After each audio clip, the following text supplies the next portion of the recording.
बारामती विमान दुर्घटना. वडिलांनी त्या एका चुकीमुळे गमावली होती नोकरी. लेकीने वडिलांचे स्वप्न पूर्ण केले, पण काळाने घाला घातला. बारामती. राज्याचे उपमुख्यमंत्री अजित पवार यांच्यासह 5 जणांचा बळी घेणाऱ्या बारामती विमान दुर्घटनेने संपूर्ण देश हादरला आहे. या भीषण अपघातात उपमुख्यमंत्र्यांसह फ्लाईट अटेंडंट पिंकी माळी हिचाही दुर्दैवी मृत्यू झाला. पिंकीच्या मृत्यूमुळे एका संघर्षमय प्रवासाचा करुण अंत झाला असून तिच्या वडिलांच्या त्यागाची आणि तिने वडिलांसाठी पाहिलेल्या स्वप्नाची कहाणी आता समोर आली आहे. वडिलांचा संघर्ष आणि 1989ची ती घटना. पिंकी माळी ही मूळची उत्तर प्रदेशातील जौनपूरची असून तिचे कुटुंबीय सध्या मुंबईत वास्तव्यास आहेत. तिचे वडील शिवकुमार माळी हे एकेकाळी दिल्ली विमानतळावर ड्रायक्लिनर म्हणून काम करत होते. मिळालेल्या माहितीनुसार 1989मध्ये तत्कालीन पंतप्रधान व्ही.पी. सिंग यांच्या विमानाची स्वच्छता करताना राहून गेलेल्या एका त्रुटीमुळे त्यांना आपल्या नोकरीवरून हात धुवावे लागले होते.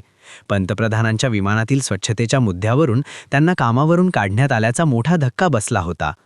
लेकीने वडिलांना दिलेले वचन, वडिलांची गेलेली नोकरी आणि त्यानंतर ओढवलेली आर्थिक परिस्थिती पाहता पिंकीने एक स्वप्न उराशी बाळगले होते. वडिलांचा झालेला अपमान भरून काढण्यासाठी आणि पुन्हा सन्मान मिळवून देण्यासाठी तिने विमान क्षेत्रातच करिअर करण्याचा निश्चय केला होता. मी तुमचे स्वप्न पूर्ण करेन आणि पुन्हा आकाशात भरारी घेईन, असे आश्वासन तिने वडिलांना दिले होते.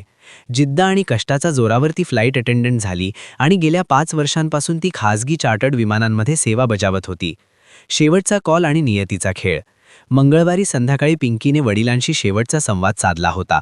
तिने वडिलांना सांगितले होते की बाबा, मी अजित पवारांसोबत बारामतीला जात आहे आणि तिथून पुढे नांदेडला जाणार आहे.